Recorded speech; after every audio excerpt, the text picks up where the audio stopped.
et c'était à Annecy, voilà, dans la salle Jean 23, pour ceux qui étaient là. Donc, j'aime beaucoup travailler sur les souvenirs des enfants, parce que c'est assez incroyable, en fait, ce que les enfants peuvent nous dire. Alors, avant de commencer, je vous présente Denise, c'est Denise Desjardins, qui était la femme de Arnaud Desjardins, qui était un écrivain, maître spirituel, cinéaste, et qui a beaucoup écrit sur le bouddhisme zen notamment. Moi, je suis issue du bouddhisme zen, donc je connais Arnaud Desjardins. Et son épouse a été une des premières en France à écrire sur la réincarnation. Et ça mérite d'être souligné parce qu'en France, on n'en parlait pas. Et Denise, elle a revécu elle-même une vie en Inde dans laquelle elle s'appelait Sariputra. Et elle a écrit plusieurs livres, mais dont le plus important s'appelle De naissance en naissance. Alors la voilà jeune, et puis Denise, elle a fini sa vie, voilà, très âgée, une magnifique femme. Elle a fini sa vie en Inde. Voilà. Et donc je voulais vous présenter Denise Desjardins. Alors, qu'est-ce qu'ils racontent ces enfants? Qu'est-ce qu'ils peuvent bien raconter? Eh bien, les enfants racontent qu'un jour ils étaient quelqu'un d'autre et que tu n'étais pas ma maman. Ils sont capables de vous dire tu n'étais pas ma maman. Ma maman à moi était noire. Vous imaginez? Donc la maman actuelle, elle doit se dire oh là là, qu'est-ce qui se passe? Pourquoi mon enfant me dit ça? Je peux vous le dire, j'ai une amie personnelle, sa fille a 25 ans maintenant, mais quand la petite était enfant, elle lui disait tous les jours tu n'es pas ma mère. Vous vous rendez compte? Et elle voulait jamais dormir dans un lit. Elle voulait toujours dormir par terre. Et elle lui disait ma mère est noire. Voilà. Et jusqu'au jour où l'oubli arrive. Alors il faut savoir que chez les enfants, c'est jusqu'à 6 ans maximum. C'est très rare que les souvenirs des vies antérieures aillent au-delà de 6 ans. Maximum 7 ans et encore. Par contre, ce qui est impressionnant, c'est que l'âme est capable de passer la barrière du langage. C'est-à-dire, vous avez des enfants qui savent à peine parler, qui babillent, comme on dit, et qui un jour vont vous dire quelque chose d'énorme. Alors, j'aime bien raconter des histoires. Je vais démarrer comme ça. Ça se passe aux États-Unis. Et vous avez une maman qui donne le bain à sa petite fille de 18 mois. À 18 mois, elle s'appelle Elisabeth. Elisabeth, elle a 18 mois et elle n'a jamais fait une phrase complète. Jamais. C'est normal. Et est-ce que l'eau du bain réveille quelque chose en elle? Vous savez, l'eau, c'est un peu sacré, l'eau aussi. Hein, on baptise avec l'eau. Et d'un seul coup, la gosse regarde sa mère et lui dit « Je vais prononcer mes vœux ». Comme ça. Extraordinaire. Et la maman, elle est assez interloquée et elle questionne Elisabeth. Elisabeth lui dit « Aujourd'hui, je ne suis pas Elisabeth, je m'appelle Rose et demain, je serai sœur Teresa Grégory. » Mais d'une traite, hein. Vous imaginez, la mère. Et elle se met à raconter la vie qu'elle avait au couvent. Et elle lui dit, mais c'était il y a très longtemps, l'enfant. Et elle dit, ben voilà, je me levais très tôt le matin, je m'occupais des chèvres, je fabriquais du fromage et je devais aider à la préparation des repas. Et je suis morte un jour, je suis tombée dans ma chambre, j'ai prié et je suis morte. Voilà. Et à partir du moment où le souvenir d'Élisabeth a été énoncé, donc évacuée, elle est redevenue la petite Élisabeth, normale, 18 mois, qui ne sait pas parler. Et elle n'a plus jamais évoqué ce souvenir. C'est comme si le souvenir, une fois qu'il est évoqué, l'enfant a besoin de le dire et on n'en parle plus. Alors ça, c'est assez impressionnant parce que vous avez vraiment des enfants, des parents pour qui ça va être dérangeant. Vous avez plusieurs cas de figure. Si votre enfant vous dit tout ça, soit vous le croyez, soit vous pensez que c'est un enfant qui a beaucoup d'imagination, enfin à 18 mois quand même, l'imagination est assez limitée. Et donc, si ça heurte les convictions des gens, des parents, les parents, ils vont balayer ça d'un revers de main ou se dire qu'ils ont un enfant très imaginatif et puis on n'en parlera plus. Donc, c'est très important d'écouter ce que disent les enfants. Alors, je vous disais, d'après les experts, les souvenirs des vies antérieures, c'est avant 6 ans.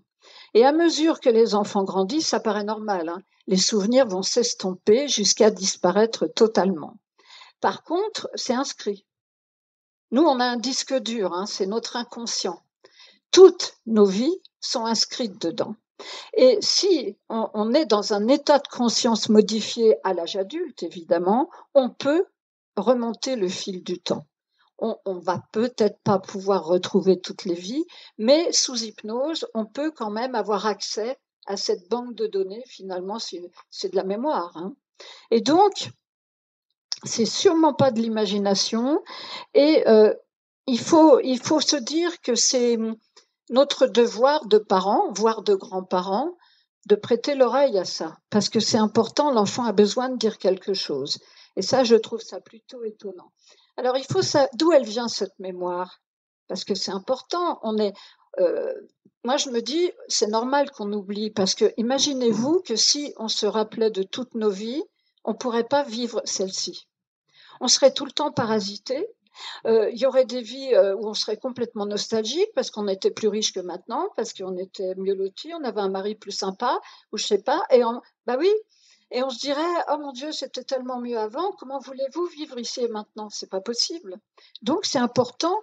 Et à partir de 6 ans, pourquoi ça s'estompe? Parce que l'enfant commence à aller à l'école et il va développer son intellect, il va développer son mental.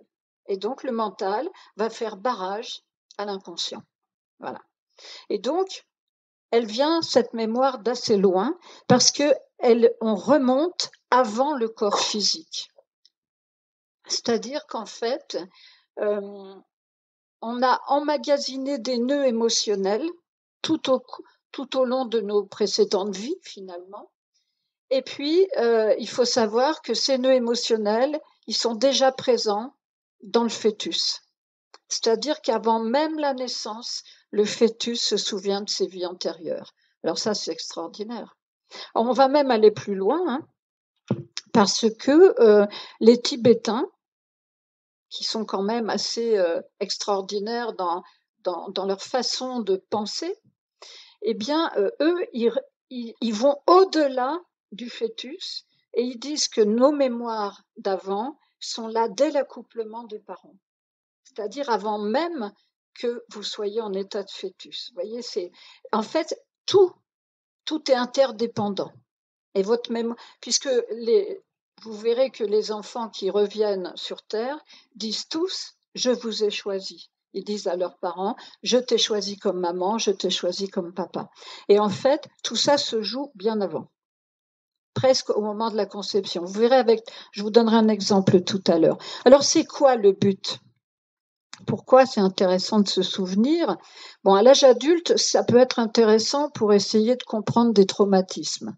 Ça, moi, je trouve que c'est un outil formidable parce que quand on a épuisé la médecine traditionnelle et qu'on a des choses qui nous empoisonnent la vie et qu'on a tout essayé, bah, il reste un peu aussi d'aller investiguer dans les vies antérieures et on peut comprendre l'origine de certaines phobies, par exemple, et de certains traumatismes qui sont là.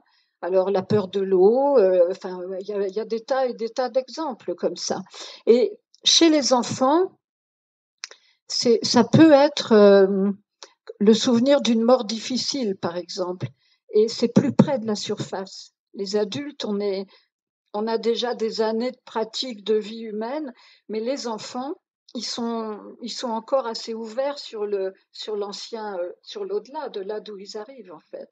Et donc il faut comprendre ça, que chez eux, comme c'est plus près de la surface, ils vont essayer, ils vont revenir là-dessus. Alors pas tous, moi je cuisine mes petits enfants, ça marche pas, hein, je vous le dis tout de suite.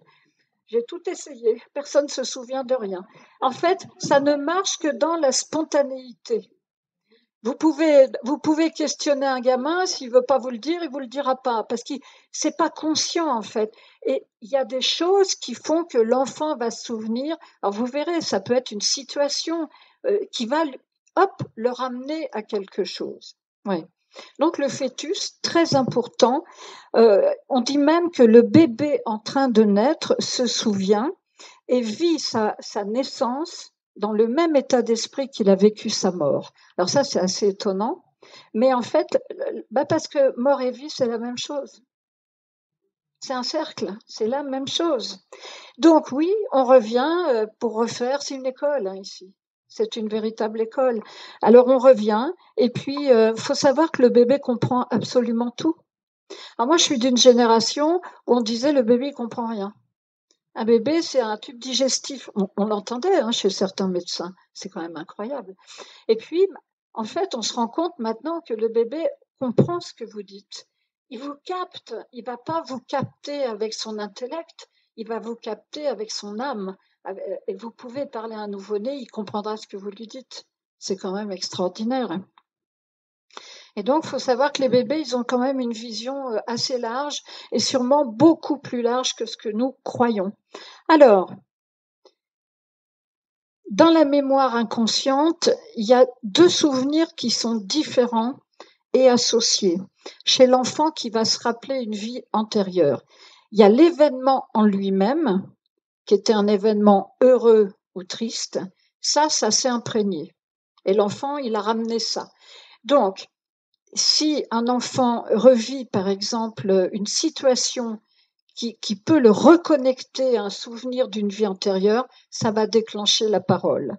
Et il y a l'environnement immédiat, c'est-à-dire, par exemple, si dans sa vie antérieure, il a couru le long d'une plage, il faisait son footing le long d'une plage quand il était adulte et qu'il aimait ça, si un jour les parents l'emmènent se promener sur une plage, ça peut raviver le souvenir de la vie antérieure. C'est tout bête en fait. Ce sont des petits détails qui vont ramener l'enfant à sa vie antérieure. Alors ça, c'est assez magique aussi.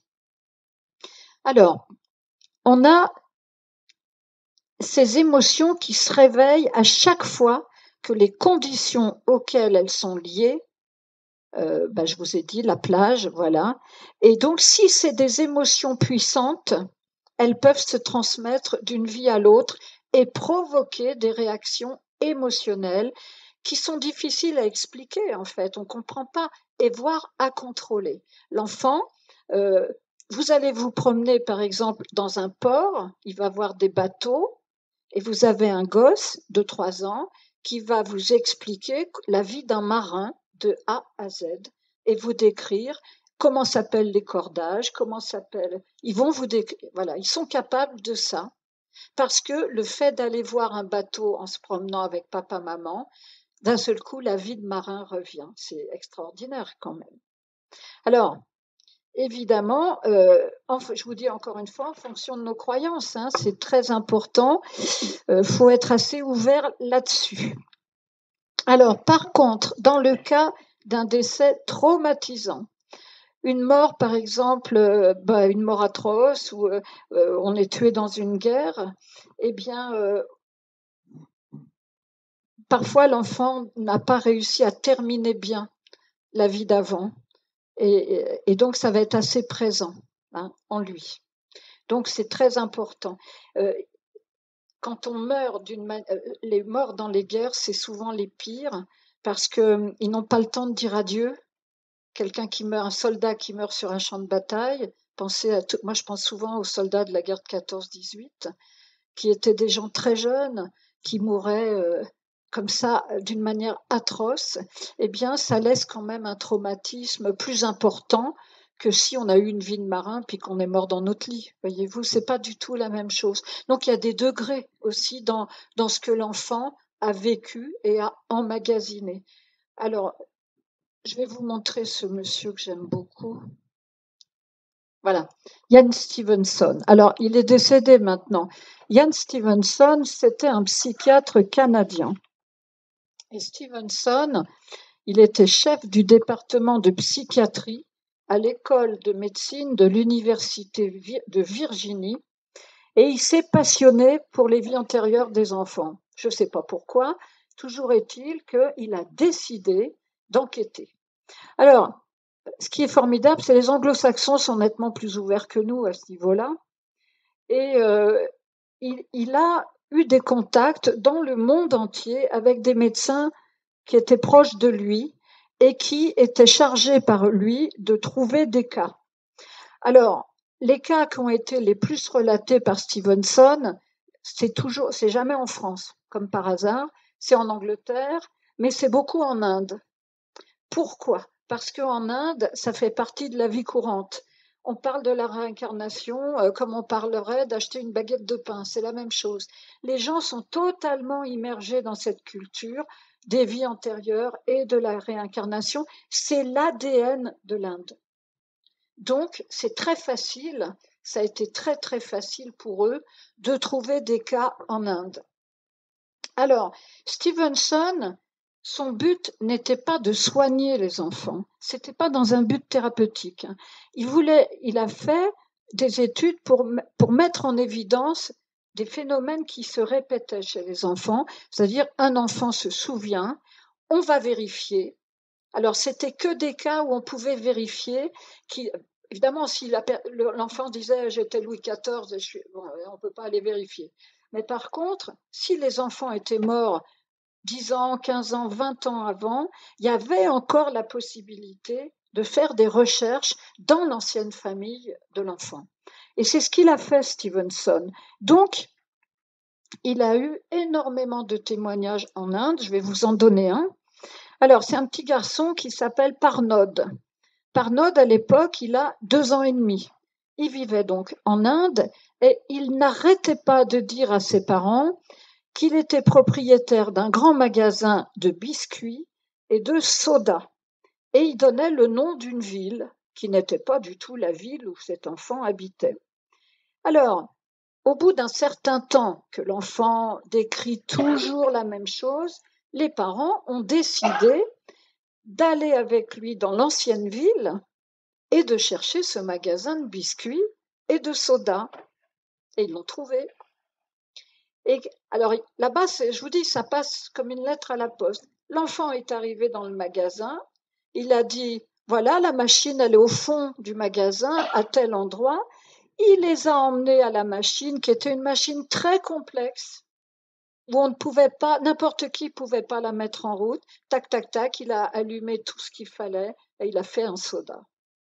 Et les gens ont dit, ben oui, c'est bien lui, effectivement. Et donc voilà, il a expliqué tout le fonctionnement de cette machine. Et un autre souvenir en Inde aussi qui est très émouvant. Alors, vous savez, en Inde, c'est un système de caste. La société est construite en caste. Ça va de l'intouchable, qui est la caste la plus basse, c'est les mendiants dans les rues, à la caste des brahmanes, qui est la caste la plus élevée. Et en Inde, les castes ne se mélangent jamais. Jamais, jamais. Ça, c'est strictement interdit. Et donc, ce sont des êtres qui acceptent totalement leur destin parce que pour eux, c'est leur croyance. S'ils sont très pauvres et qu'ils n'ont rien à manger, ça ira mieux dans la vie d'après. Vous voyez, c'est très particulier. Et donc, il y avait une petite fille qui a été signalée à Stevenson. Elle avait 1 an et demi et elle était tellement pauvre qu'elle ne pouvait pas avoir une poupée. Hein. Et donc, la maman lui avait entortillé un bout de bois avec des chiffons. Et puis, elle passait ses journées, cette petite fille, à bercer ce bout de bois. Et elle l'avait nommée.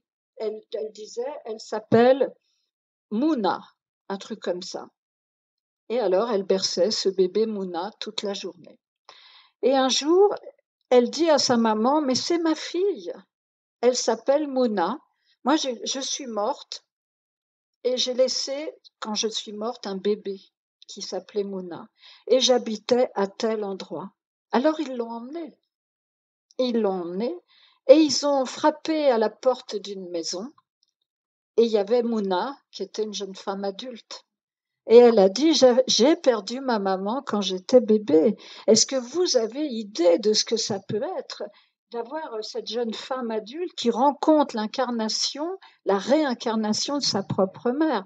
C'est à pleurer, quoi. C'est absolument incroyable. Et ce sont des histoires comme ça tout le temps.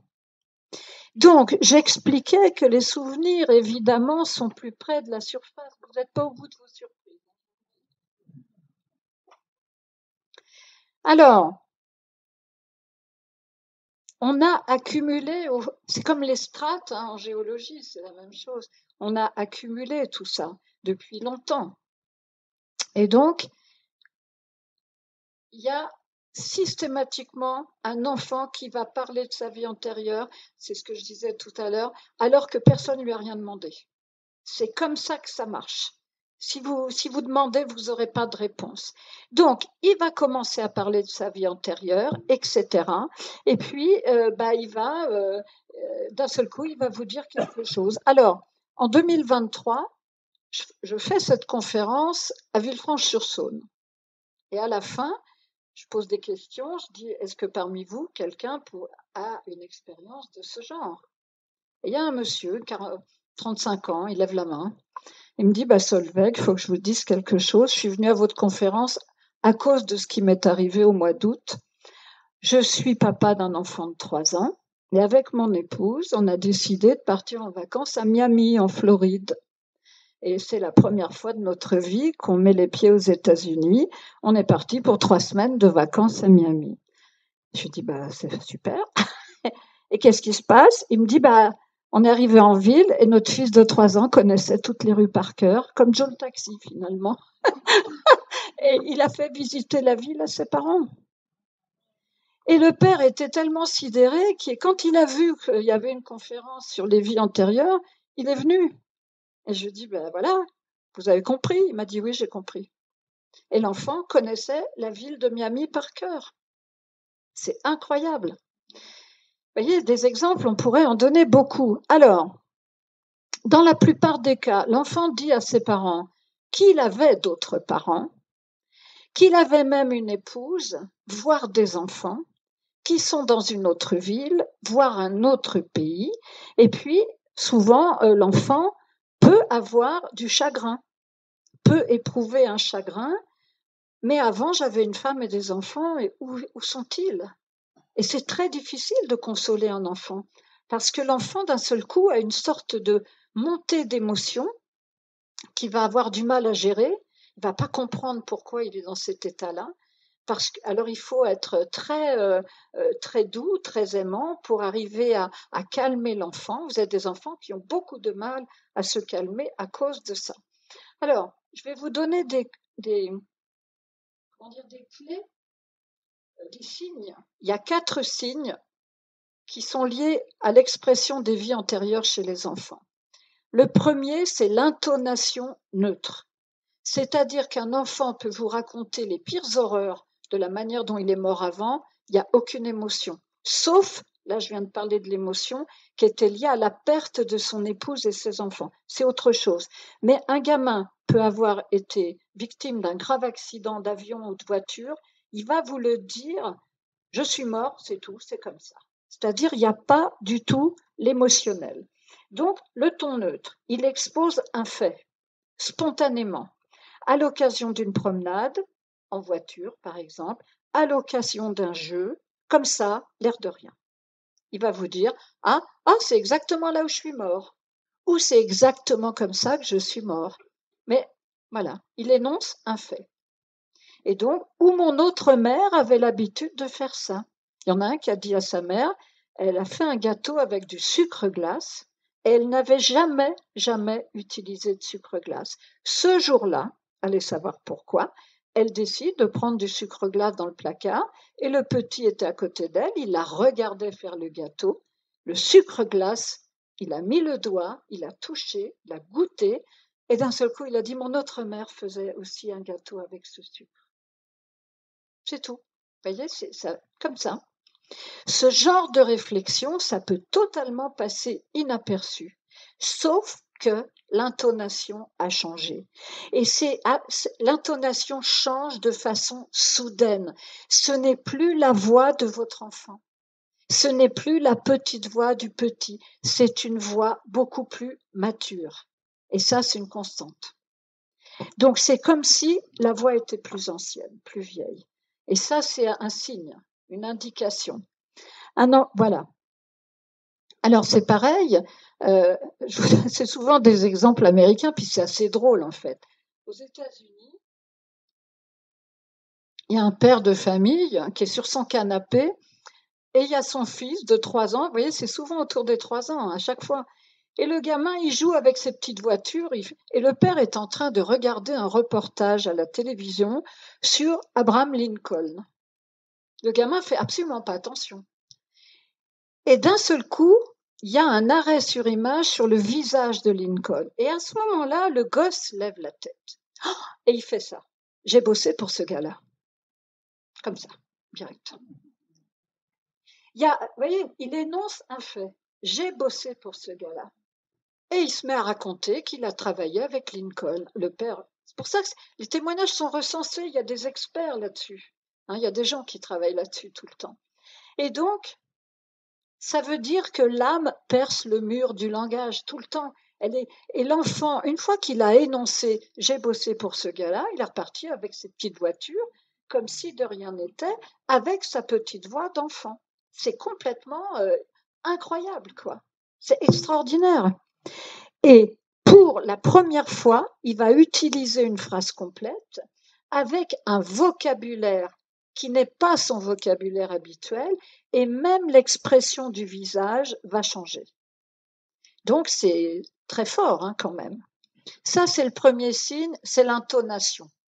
Le deuxième signe, c'est la cohérence temporelle.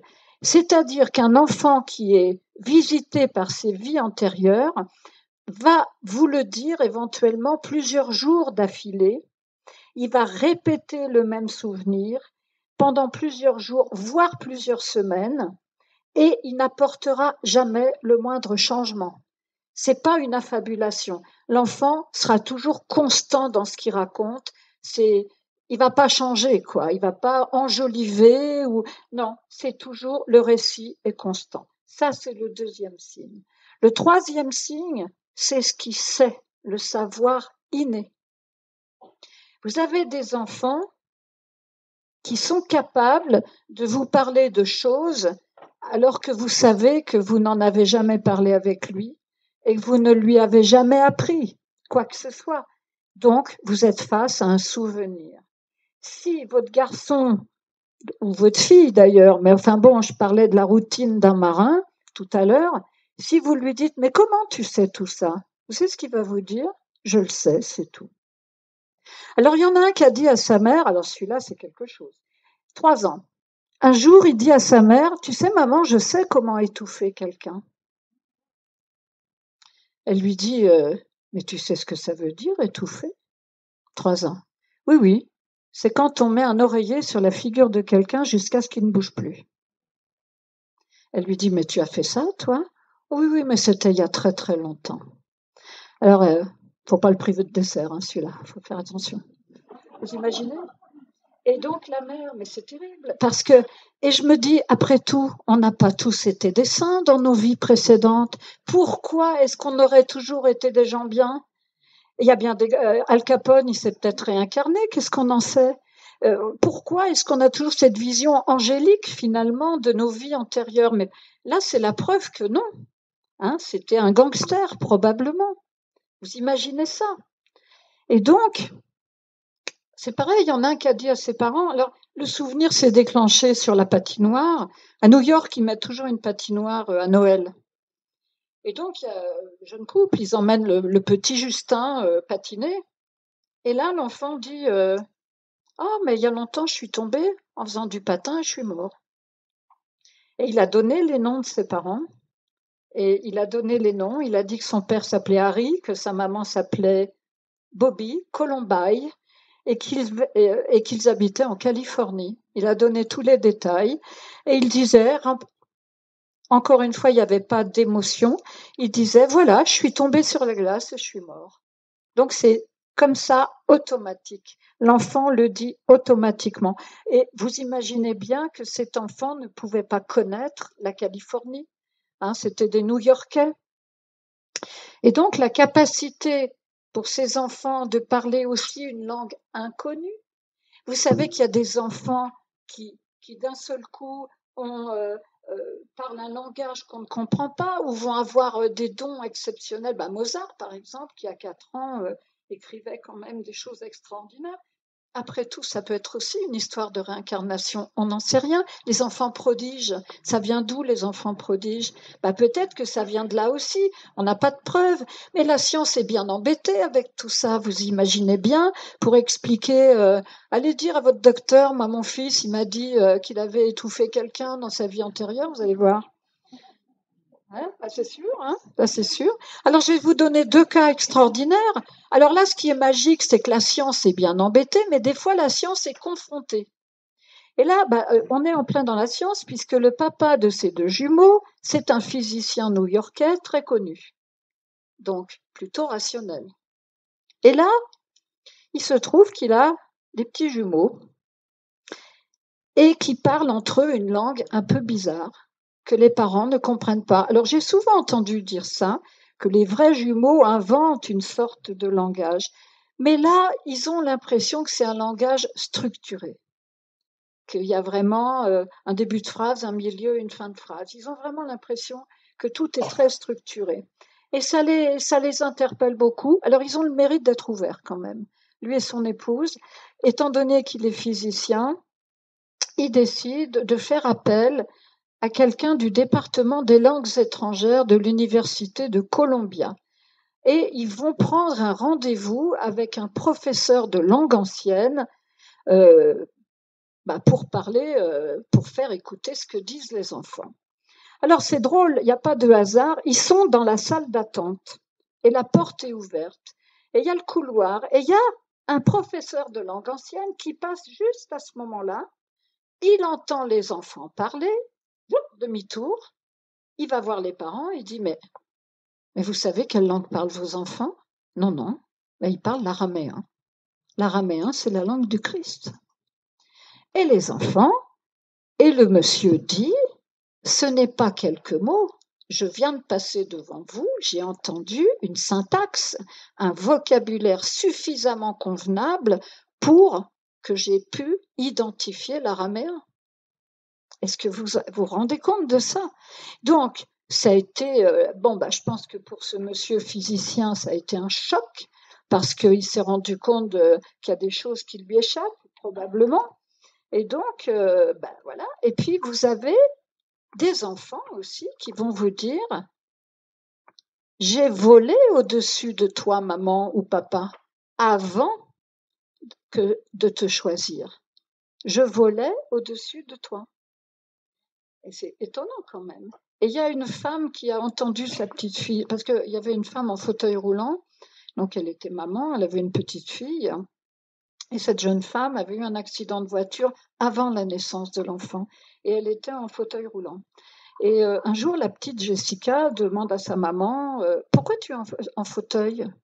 Et la maman lui dit, j'ai eu un accident de voiture, mais tu n'étais pas née. Et elle dit, si, j'y étais, je t'ai vue. Et la petite lui dit, je t'ai vue, maman, je volais au-dessus de toi. Et tu as été, c'est une voiture rouge qui t'est rentrée dedans. Et c'était vrai. Et donc la maman a été aussi très interpellée de ça. Voilà le signe 3, c'est ce que les enfants savent et vous communiquent. Le signe 4, c'est la correspondance de comportements et de traits de caractère. Donc on peut repérer des comportements et des traits de caractère qui pourraient, je dis bien qui pourraient, s'expliquer à partir de vies antérieures. Des phobies, des manies particulières, des talents innés, la peinture, la musique ou je ne sais quoi, les marques de naissance très importants sont souvent des petites piqûres de rappel d'une façon dont nous sommes morts.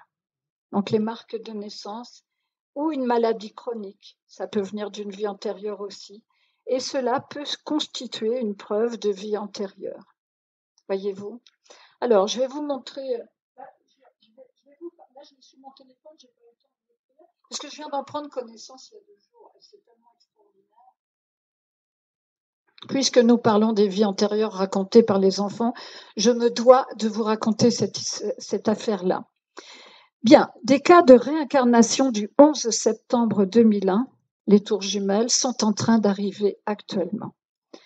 Des experts américains ont déjà identifié 20 cas d'enfants qui expliquent être la réincarnation de victimes des attentats du 11 septembre 2001 à New York. Donc je suis tombée dessus il y a 2 jours. Je me suis dit, je ne peux pas ne pas en parler, c'est pas possible. Alors, je vais vous donner le cas de Cade Wilson. Il est né en 2011, donc il aura 14 ans cette année. Donc, Cade naît 10 ans après les attentats.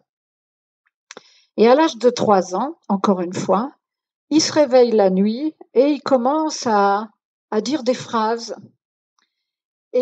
troublantes. Il parle d'avions qui s'écrasent, il parle des bâtiments en feu, il dit qu'il est mort dans un incendie. Et très jeune, puisqu'il n'a que 3 ans, il va développer une obsession pour les avions et dès qu'il passait avec sa maman vers un gratte-ciel, ça lui générait une crise d'angoisse. Il était très anxieux. Alors, en Amérique, il y a quand même beaucoup de gratte-ciel. Et sa mère a conservé actuellement des dessins qu'il a fait quand il avait 3 ans, où il avait dessiné quelqu'un qui tombait d'un immeuble en feu, et il a dessiné les 2 tours avec un avion qui s'approche des 2 tours.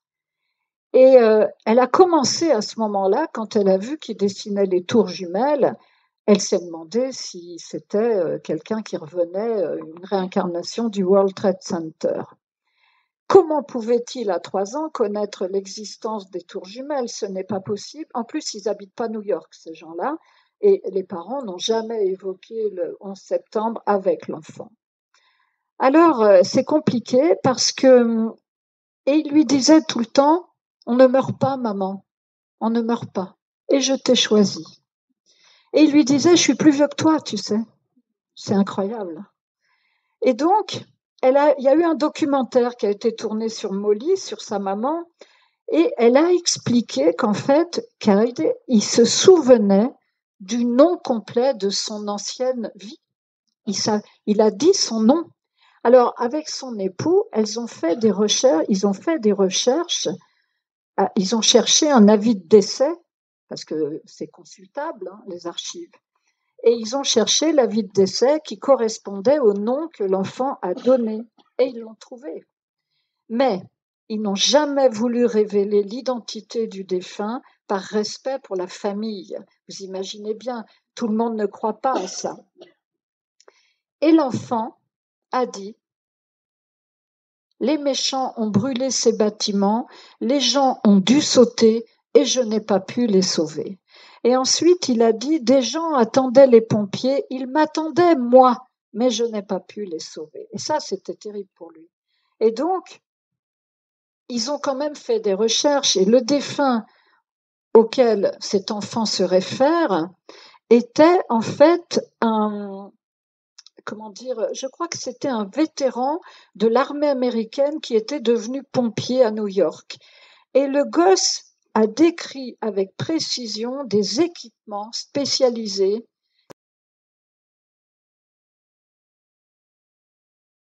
Il raconta aussi que l'accès à l'escalier était bloqué par un plafond effondré et qu'il était mort à l'intérieur du bâtiment. Donc c'est très très très précis. Donc voilà, c'est en train de revenir.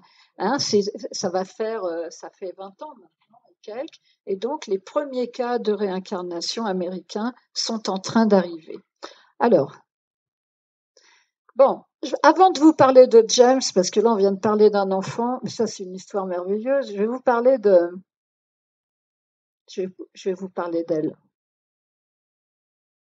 Alors,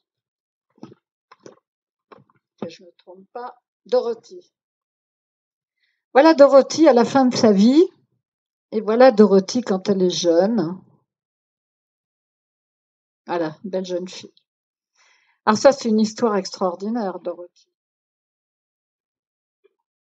Dorothy s'appelle Dorothy Eady.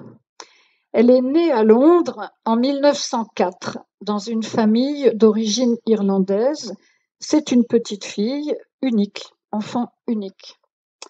Et puis, elle va avoir un accident idiot. Elle va tomber dans l'escalier de la maison de ses parents. Elle a 3 ans. Elle fait une chute. Elle dévale l'escalier. Et quand elle arrive au pied de l'escalier, elle ne bouge plus. Elle est inconsciente. Et les parents sont affolés, appellent le médecin. Et donc, à l'époque, elle a 4 ans. Donc, on est en 1907. Alors, le médecin, c'est pas le SAMU à l'époque. Donc, le médecin arrive, tant bien que mal, et puis il ne peut que constater que Dorothy est morte. Alors, il dit, écoutez, je suis désolé, votre petite fille est décédée. Et il dit, je vais aller chercher un linge pour envelopper le corps de Dorothy. Je retourne à ma carriole. Et pendant les 10 minutes après, il revient avec le linge et il trouve Dorothy assise, en train de rigoler avec papa, maman. Ils lui ont donné un bonbon. Il ne comprend pas. Elle a fait quoi? Elle a fait une expérience de mort imminente, apparemment. Mais on ne sait pas, en 1907, vous pouvez imaginer ça, parler de ça. Et donc, la gamine, tout va bien, tout va bien. Pas de séquelles, rien du tout. Mais tout ne va pas si bien que ça. C'est qu'à partir du jour où elle s'est réveillée, Dorothy a complètement changé. Elle n'avait que 3 ans. Figurez-vous qu'elle commence à demander à ses parents de rentrer dans sa vraie maison. Elle lui dit, vous n'êtes pas mes parents, faut me ramener chez moi, dans ma vraie maison. À l'école, ça se passe très très mal. Alors elle est en petite classe, à 3 ans, peut-être la maternelle, je ne sais pas comment ça fonctionne. Et à l'époque, il faut remettre ça dans un contexte très précis. On est dans les colonies à cette époque, on est à l'époque coloniale. 1907, les Anglais ont des colonies partout. Et on leur fait chanter des chants patriotiques aux enfants, dont une chanson qui dit qu'il faut aller massacrer tous ces indigènes basanés, tous les Égyptiens basanés. Et elle dit, ah non, non, non, moi je ne veux pas chanter ça. La gosse, elle refuse. Et elle s'oppose à l'institutrice, alors elle est frappée, elle est battue. Parce qu'il y a le châtiment corporel à l'époque. À chaque fois qu'on veut lui faire dire du mal des Égyptiens, elle dit non, je ne veux pas. Et à l'âge de 4 ans, ses parents l'emmènent au British Museum. Voilà, ils font une sortie. Et ils vont arriver au département des antiquités. Et là, il y a une grande photo du temple d'Abydos.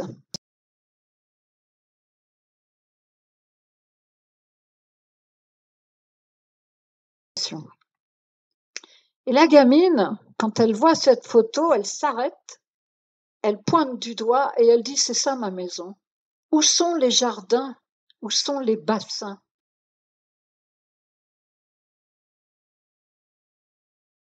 Elle va faire tout le tour en courant du département égyptien et elle baise les pieds des statues. Elle se met à baiser les pieds des statues et elle dit, mais c'est chez moi ici, etc. Et il n'y a plus moyen de la calmer. Et au moment de partir, elle est assise au pied d'une statue, elle ne veut pas s'en aller, et elle dit à ses parents, je suis assise avec mon personnel. C'est authentique. Et à partir de ce jour, elle a 4 ans, elle développe aussi des syndromes bizarres. Elle développe ce qu'on appelle le syndrome de l'accent étranger. Elle parle anglais, mais elle a un accent, on ne comprend pas, etc., etc. Et donc, à partir de ce jour, elle va grandir dans l'amour de l'Égypte. Et elle va aller régulièrement en grandissant dans ce musée. Et quand elle va avoir 15 ans, elle va avoir la chance de rencontrer un éminent égyptologue qui étant touché par le fait qu'elle aime tellement l'Égypte, qui va lui enseigner les hiéroglyphes. Et donc, je vous dis que quand même, elle a un comportement un peu étrange, ce qui fait que les parents n'en peuvent plus et l'internent régulièrement. Ils la foutent à l'hôpital psychiatrique parce qu'ils ne comprennent pas ce qui se passe dans la tête de leur fille. Alors, tout ça est très douloureux pour elle aussi, parce que personne ne la comprend, personne ne l'écoute. Alors, elle va se perfectionner en hiéroglyphes, etc. Et elle va devenir étudiante à temps partiel dans une école d'art. Et puis, elle va collectionner, elle va commencer à collectionner les antiquités égyptiennes. Alors, elle a une petite idée derrière la tête, Dorothy. Elle veut aller en Égypte. Elle ne sait pas comment faire, parce que c'est quand même une époque où on ne voyage pas comme maintenant. Et donc, elle se dit, bah, le meilleur moyen, je vais me trouver un Égyptien, je vais me marier avec. Comme ça, je pourrai aller en Égypte. Alors, elle est étudiante. Elle rencontre un étudiant égyptien. Ils décident de se marier et elle va enfin fouler le sol de l'Égypte. Et quand elle arrive en Égypte, elle embrasse le sol et elle dit, je ne repartirai plus jamais. Et à ce moment-là, elle va avoir un enfant. Elle a une vie tout à fait normale. Et elle va nommer cet enfant Séti et elle va prendre le nom Om-Séti. Om veut dire mère de Séti. Et elle prend ce nom égyptien qu'elle va garder toute sa vie. Sauf que la famille égyptienne commence à avoir des vapeurs parce qu'il se dit mais qu'est-ce que c'est que cette Anglaise qui nous tombe dessus? Parce qu'elle a des comportements bizarres, parce qu'elle est médium très probablement depuis son accident. Et toutes les nuits, pendant très longtemps, elle a un pharaon qui vient au pied du lit et qui va lui enseigner toute sa vie antérieure qu'elle va transcrire en hiéroglyphes. C'est pas rien quand même. Et elle va découvrir qu'elle était une vierge consacrée au Dieu à l'époque de Séti Ier. Et comme en tant que vierge consacrée, elle n'avait pas le droit d'avoir un amant. C'était interdit. Et elle est tombée amoureuse du pharaon Séti Ier. Ils ont fauté tous les deux et elle a été sacrifiée. Elle a été tuée. Et donc, elle a cet amour de Séti Ier. Et puis, c'est pour ça que ça, c'est le temple de Séti Ier, à Abydos. Et donc, elle va en parler à sa famille égyptienne. Et ils vont dire, mais elle est complètement folle. Alors, ils vont lui dire de s'en aller. Ils vont la mettre à la porte, tout simplement. Ils ont gardé l'enfant et ils l'ont mise à la porte. Donc, elle n'a aucun moyen de subsistance en Égypte. Alors, elle va quand même, vu qu'elle est très très érudite, elle a quand même des choses à remontrer aux gens, parce qu'elle connaît tout par cœur finalement. Et donc, elle va divorcer, ils vont la pousser au divorce, et elle va partir vivre près des pyramides de Gizeh, où elle sera engagée par un égyptologue qui va la prendre comme secrétaire et dessinatrice. Donc, c'est une histoire absolument fabuleuse de Om Séti. Alors, et grâce aux indications qu'elle a données aux égyptologues, ils ont refait le temple d'après les indications qu'elle a données. Alors voilà, ça c'est quand même des choses absolument fabuleuses. Donc maintenant, on va parler de James. Voilà. Je suis dans les temps, c'est bon? Bah, c'est encore une histoire extraordinaire. Voilà mon James que j'adore. Alors James, il a 25 ans maintenant. Alors voilà James. Léninger, il s'appelle. James Léninger. Alors James, c'est un petit garçon, normal. Il est né en 98. Et quand il a 3 ans, James va développer des cauchemars terribles, affreux. Et ça commence une nuit par des hurlements. Alors la mère se précipite, évidemment, et le petit est couché sur le dos, et avec ses jambes, il essaye de pousser quelque chose, et il hurle « Petit homme va mourir, avion en feu ». Bon, alors elle pense qu'elle le console, elle le réveille, il a fait un cauchemar, c'est pas grave. C'était assez strident, mais elle ne s'inquiète pas plus que ça. Et puis, les cauchemars vont devenir récurrents, c'est-à-dire de plus en plus rapprochés et de plus en plus horribles. Et James va hurler toutes les nuits à s'en rendre malade et parle d'un avion en feu. Alors, il a 3 ans, encore une fois, et là, il se met à faire des dessins. Comme le petit avec les tours jumelles, lui, il dessine des avions. Et puis, il a un rituel. Vous savez, les enfants, ils ont des rituels des fois.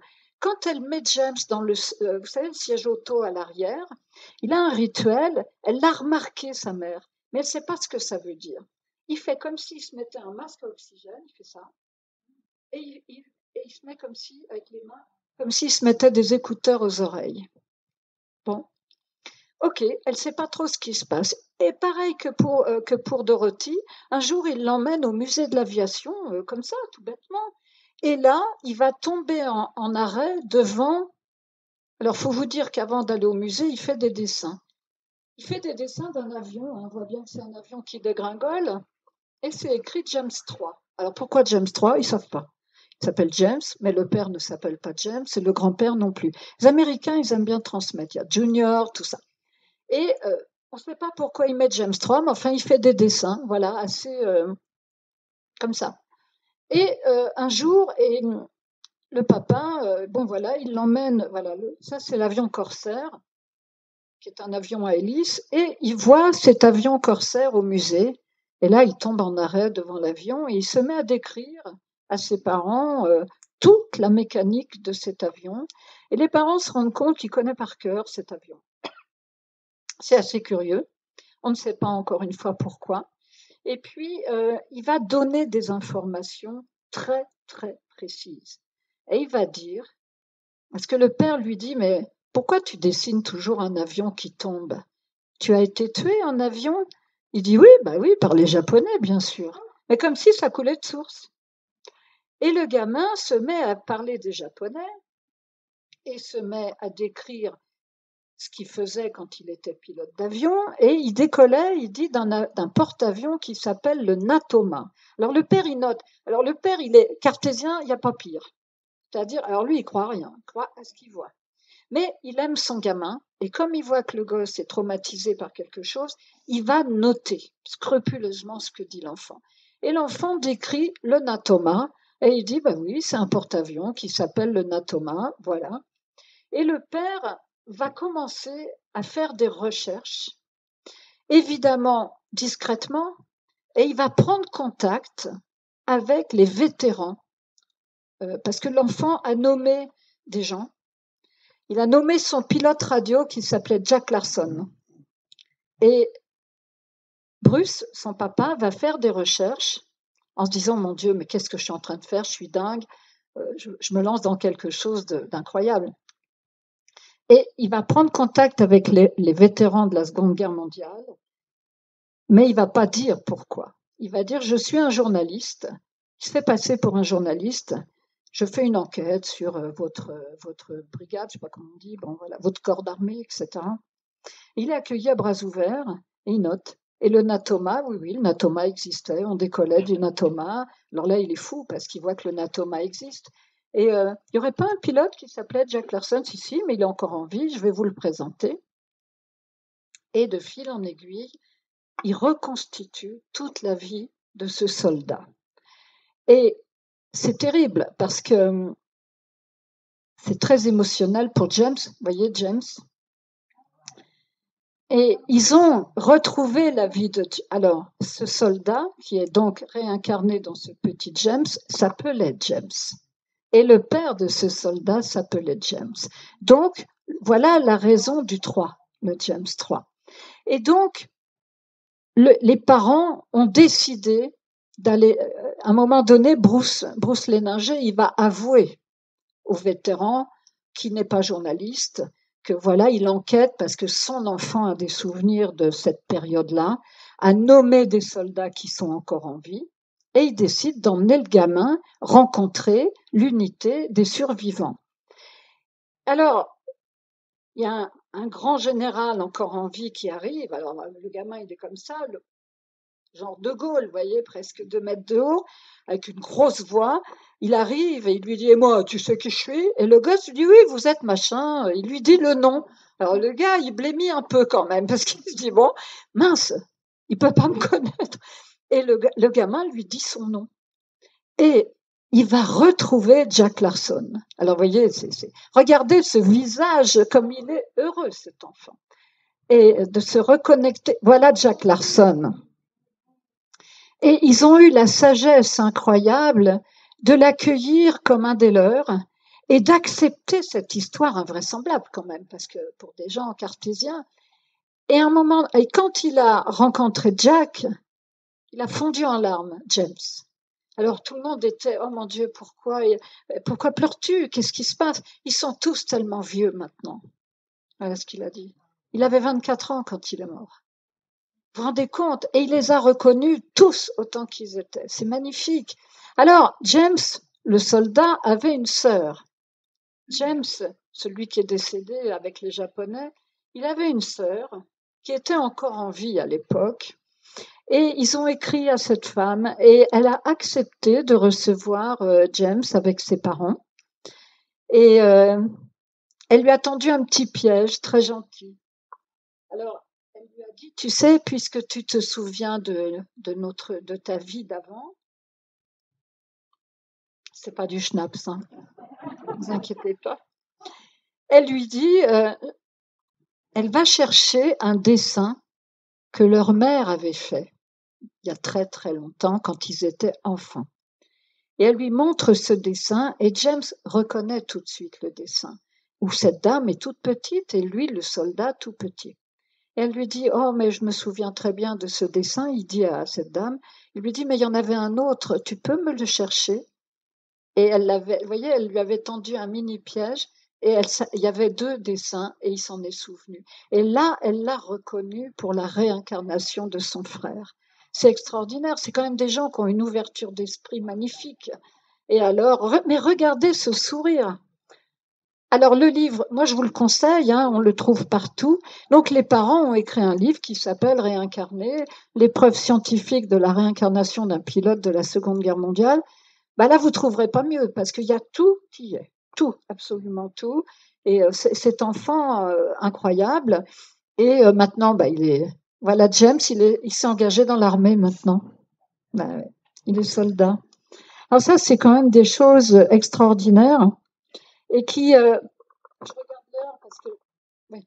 Et ça, ça n'arrive pas tous les jours ces choses-là. Alors moi, je voudrais conclure avant les questions par une famille. Alors, c'est une maman, elle a ses 4 enfants dans la voiture. Encore une fois, c'est en Amérique. Et le dernier, c'est un bébé. Il est encore dans le couffin dans la voiture. Et elle a 2 fils et une petite fille. L'aîné doit avoir 8 ans. Enfin, voilà, ça s'échelonne jusqu'au bébé. Et puis, ils sont en train de discuter de la mort de leur poisson rouge, parce que le poisson rouge vient de mourir. Et alors, elle les entend, ils discutent à l'arrière de la voiture. Et il y en a un qui dit à l'autre, mais tu crois que les poissons, ils reviennent aussi? Alors la maman, elle dit, mais pourquoi tu demandes ça? Et le garçon dit, parce que nous, on revient. Donc je voudrais savoir si mon poisson rouge, il va revenir aussi. Elle dit, écoute, je sais pas. Elle sait pas trop quoi lui dire. Et puis, mais pourquoi tu crois qu'on revient? Elle croit pas spécialement à ça. Et l'enfant lui dit, tu sais, maman, on va te dire quelque chose. Nous, on sait qu'on revient. On le sait. Et tu sais, on est très content d'avoir un petit frère parce que lui, il va se rappeler de tout ça, il va pouvoir nous en parler. Parce que nous, on grandit et on est en train d'oublier. Vous imaginez la beauté de la chose. Et l'histoire du poisson, c'est marrant parce que c'est bien comment dire, une question d'enfant. Est-ce que mon poisson va revenir? Mais parce qu'eux, ils se rappelaient encore qu'on revient. Donc, c'est des choses qu'on ne peut pas inventer, ça ne s'invente pas, quoi. Et ils ont vraiment exprimé la joie d'avoir un enfant plus jeune qui serait plus connecté qu'eux-mêmes, finalement. Voilà. Donc, il y a beaucoup de choses. Hein, j'en ai encore plein au magasin. Mais c'est assez fabuleux. Alors moi, je voudrais raconter juste ma petite histoire personnelle. J'ai un petit-fils qui s'appelle Tiago, dont le papa est portugais. Alors Tiago, il a 2 ans. Et ils habitent, moi je suis dans le Jura, ils sont dans le sud, vers Perpignan. Et quand Tiago est né, je l'ai rencontré, il avait 1 mois. Donc ma fille me met Tiago dans les bras, il avait 1 mois, et elle me dit, donne-lui le biberon. Alors moi j'étais ravie, vous pensez bien. Je commence à donner le biberon à Tiago. Je suis quand même une médium clairaudiente. Et d'un seul coup, là-haut, ils me disent, tu sais, tu tiens dans tes bras un pilote automobile. Je me dis, c'est bizarre. Et, tu tiens dans tes bras, me dit-on, un pilote automobile. Bon, ok. Et je regarde Thiago, je dis, dis donc, t'as un sacré vécu, toi. Et quelques secondes après, on me dit Ayrton Senna. Non. Si. Alors là, je me dis, oulala, vous plaisantez ou quoi? Alors, ça fait. Ayrton Senna était brésilien. Les Brésiliens et les Portugais, c'est des cousins. Et ça fait. Le sens, c'est que Thiago est portugais, pour moitié. Bon.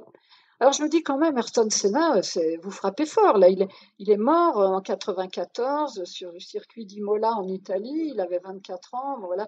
Et Ayrton Senna est mort d'une manière extrêmement violente, puisque c'est des cercueils roulants, hein, et ce sont des voitures extrêmement longues et très basses, et il a pris un mur à 240 km/h. Et Thiago est né avec les deux pieds comme ça. Il avait les deux pieds en dedans quand il est né, et il a fallu toutes les semaines l'emmener dans un centre à Montpellier où il faisait des bottes. Ils leur font des bottes sur mesure toutes les semaines pour redresser les pieds. Et après, il faut porter les chaussures à l'envers pendant un an. Enfin, c'est très complexe. Il a les pieds normaux maintenant. Mais voyez, les réminiscences, il est né comme ça. Alors moi, j'y croyais sans y croire. Je suis honnête avec vous, hein. Moi, que Ayrton Senna, Antiago, je veux bien, mais bon, je suis pas spécialement, voilà. Je trouvais ça assez intéressant. Alors ma fille rentre sur ces entrefaites. Je dis, bah, j'ai quelque chose à te dire. Et voilà, bah, ton bébé, c'est la réincarnation de Ayrton Senna. Et Ayrton Senna, elle n'en a jamais entendu parler. Il est mort, elle avait 8 ans, ma fille. Moi, j'aime pas la Formule 1. En plus, je ne veux pas en parler, j'aime pas ça. Et donc, elle me dit, mais c'est qui? Je lui explique. Oui, maman, oui, maman. Je me dis, bon, d'accord. Je vois tout de suite qu'elle ne me croit pas. Évidemment, elle ne me croit pas. Et le lendemain, il fallait qu'elle aille dans ce centre spécialisé à Montpellier. Et donc, elle prend l'autoroute. Ils étaient tous les deux avec son mari. Et d'un seul coup, je reçois un texto. Il me dit, tu vas pas me croire. Je viens d'être croisée sur l'autoroute par un énorme camion. C'est écrit en gros Ayrton Senna. Merci l'univers. Et elle me dit, je te crois, maman, je te crois. Et elle me dit, il y avait une voiture de course et c'était écrit en gros Ayrton Senna. Vous voyez, ça, c'est des synchronicités. Ça peut pas être le fruit du hasard, c'est pas possible. Alors maintenant, je l'appelle Ayrton. Je m'amuse avec lui. Sauf que, alors j'attends toujours le moment de savoir s'il aimera les voitures. Pour l'instant, il adore faire le ménage. Il a fallu lui acheter un aspirateur d'enfant. Il passe son temps à passer l'aspiro partout. Alors je me dis peut-être qu'Ayrton Senna était maniaque, hein, on ne sait pas. Hein, il y a moins de risques, il passe l'aspirateur. Et vous voyez, c'est drôle quand même, c'est des phénomènes. Alors, cette histoire d'Ayrton Senna, c'était quelque chose de tellement incroyable. Donc voilà, c'était ma petite contribution personnelle. Voilà, ben merci de votre écoute. Et puis,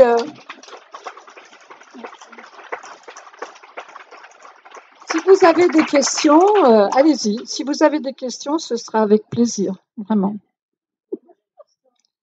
Oui.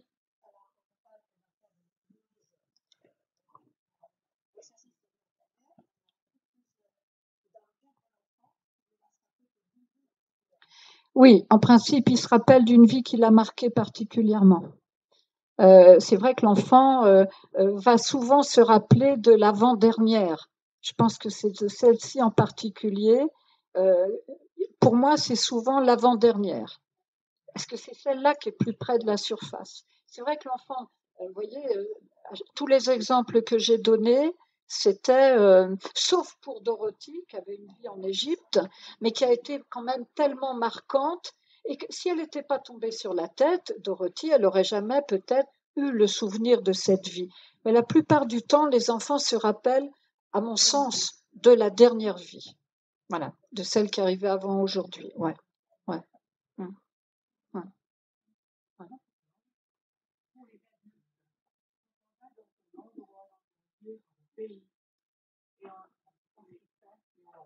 Bah, bien sûr, bah, bien sûr, bah, bien sûr. Mais c'est une évidence. Vous pouvez arriver. Alors, Alexandra David-Néel, son père disait qu'elle avait l'âme jaune. Et c'est la première femme qui a traversé, qui est rentrée dans le Tibet à Lhasa, alors que c'était interdit aux femmes. Et c'était interdit aux étrangers. Elle s'est déguisée en mendiante. Enfin, elle a eu une vie incroyable. Et elle était attirée par l'Asie, elle était attirée par le Tibet. Et vous avez comme ça la sensation parfois d'arriver dans une ville ou un pays et vous vous sentez chez vous. Ben, c'est parce que vous y avez vécu, c'est évident. Absolument. Si vous, bien sûr, c'est inscrit. Et c'est là où ces petites doses reviennent comme ça. C'est quelque chose qui parle à votre émotionnel et du coup, vous allez ressentir quelque chose. Ça peut être aussi, bon, il y a des gens qui ressentent beaucoup de choses sur certains champs de bataille aussi. Hein, bah oui, bien sûr. Ouais, ouais. Oui,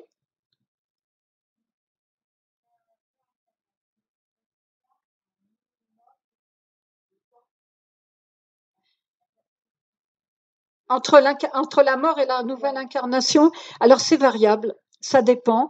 Vous avez des exemples de cas qui sont très rapides, ça met 3 4 ans, ce qui est pour. Alors le temps terrestre, on le mesure, mais pas le temps là-haut, ça n'a rien à voir. Et donc, s'il y a. Alors, l'âme peut décider de revenir assez rapidement si elle estime qu'elle n'a pas fini ce qu'elle avait à faire, ou si elle a été empêchée de terminer quelque chose.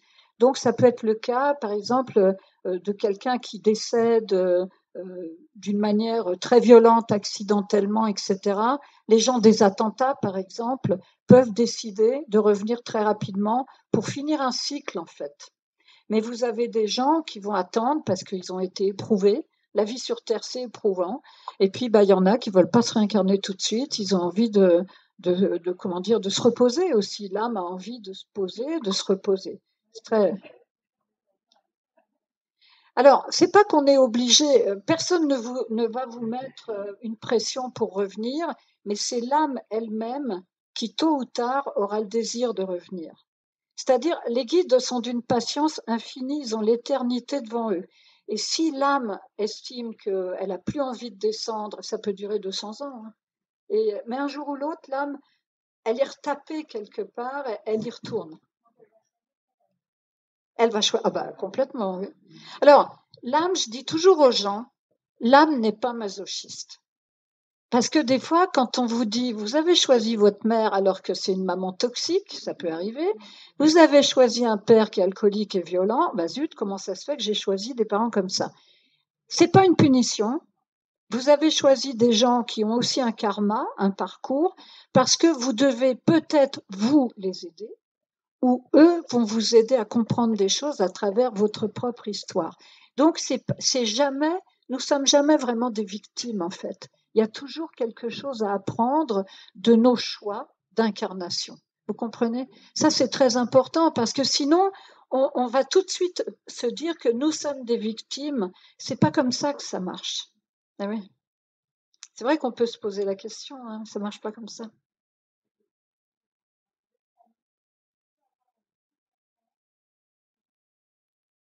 Alors, je vais vous donner un exemple.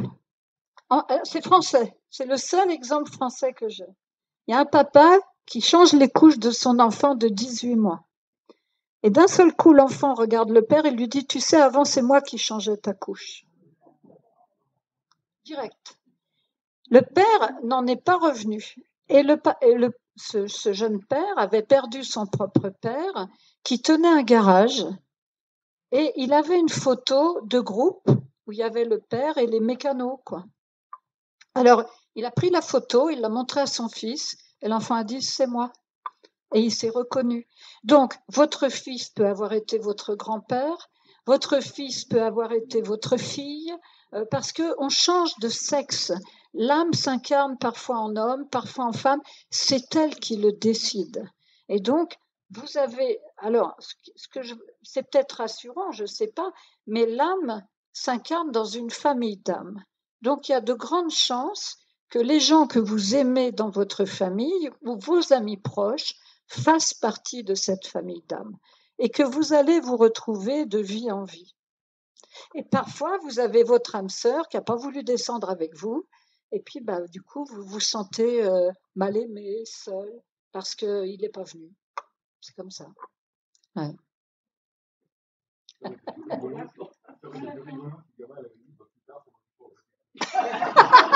Oui, il aurait pu aussi, il aurait pu. Ouais, c'est vrai, il aurait pu. Souvent, ça finit comme ça. Mais bon, il aurait pu. Ouais, vous comprenez, c'est en fait, on peut avoir. J'ai une amie américaine, sa fille, quand elle était petite, lui a dit avant, j'étais ta maman. C'est rigolo, hein, quand même. Ah ouais. Comme ça sort d'un coup, puis après, c'est une fois que c'est dit, l'enfant oublie, quoi. Ouais. C'est surprenant. Oui,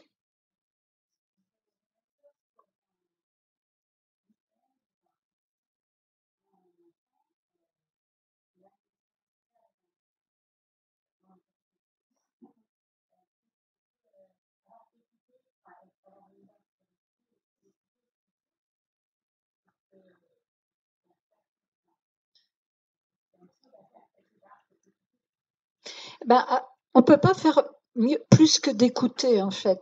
Et si jamais un enfant vous dit quelque chose qui est perturbant, qui peut vous montrer qu'il a un souvenir, faut essayer d'en savoir un peu plus, mais ça marche pas toujours. Moi, j'ai mon fils Noé, quand il avait 4 ans, moi je suis une professeure de danse, j'avais mon école de danse dans un village qui s'appelle Saint-Amour, et pour aller à mon studio de danse, on passait devant l'église. Eh bien, plusieurs fois, quand j'emmenais mon Noé, quand je l'emmenais avec moi, on passait devant l'église, c'était le facteur déclenchant l'église. Il me disait, tu te souviens, maman, quand on habitait sous la terre? Il n'arrêtait pas de me dire ça. Alors, c'est assez curieux parce que moi, je l'ai entendu d'une façon, et j'ai une amie médium qui l'a pas entendu comme moi. Moi, je l'ai entendu comme quand on était mort et qu'on était sous la terre. C'est pas du tout ça. Il voulait me dire qu'on habitait dans des cités troglodytes, en fait, sous la terre. Alors, j'ai cherché et j'ai trouvé qu'on était turc. C'est marrant parce que j'ai un lien avec la langue turque, je sais même pas pourquoi. C'est drôle, hein, ouais, ouais. Donc, je me suis mise à apprendre le turc, en fait. Sur Internet, je me suis dit, bah, on ne sait jamais.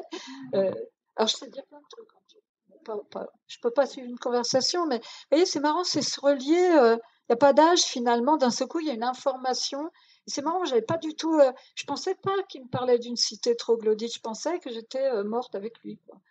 Vous voyez, comme quoi. Mais il faut écouter. On ne peut pas faire autrement. Parce qu'on n'a pas. Et puis, alors, Noé, quand il m'a dit ça, je lui ai dit, bah, non, je m'en souviens pas, raconte-moi. Et il ne pouvait pas. Il ne savait pas. Hein, il n'a pas su me le dire. Il y a des enfants qui vous déballent tout. Mais moi, mon enfant, non. Donc, tous les enfants ne sont pas égaux par rapport à ça. Et vous n'avez jamais rien vécu alors? Oui, dites-moi. Ah, venez voir, parce que moi, je ne vous entends pas très bien. Allez, allez, on n'est pas chez le proviseur. Venez, venez, tout va bien. Allez. Ah oui, c'est bien qu'on vous entende, moi, je ne vous entends pas.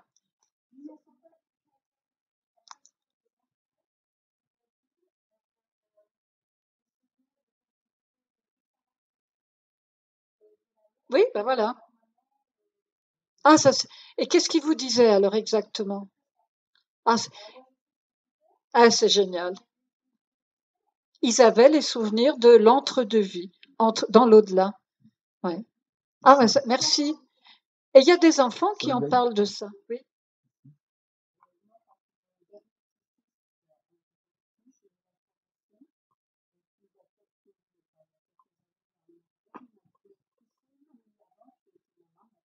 Ah, voilà. Ben voilà. Non, mais ça sort comme ça. Il faut savoir que faut pas douter. Parce que, il faut surtout pas douter parce que ça fuse et c'est pas réfléchi. Donc, s'il vous l'a dit, c'est que c'est vrai. Et ça, c'est extraordinaire. Et l'âme, elle a besoin de le dire, en fait. Il a besoin de l'exprimer. C'est fou, hein? Ouais, ouais, ouais. Ah, ah oui, ah oui, ah oui. Ah oui, oui, oui, bah oui, bah oui. Ça, je peux le comprendre, hein, je le comprends vraiment. Ouais. Comment? Ah oui, ah bah écoutez, j'ai un livre, hein, si vous voulez. Moi, je sais pas. Voilà, je veux pas avoir l'air. Bon, voilà, j'ai amené quelques exemplaires. Moi, j'ai sorti un livre euh, qui est un livre où je raconte en fait mon parcours de vie qui a été quand même assez agité, faut bien le dire. Et donc, c'est un livre où j'explique aussi comment la médiumnité a émergé chez moi. Et voilà. Si vous, mais c'est un livre, c'est les aventures de Solveig, en fait. On aurait dû l'appeler comme ça. Multiples aventures. Et si le cœur vous en dit, bah, je vous le vendrai avec plaisir et je vous le dédicacerai. Voilà. Merci. Merci beaucoup.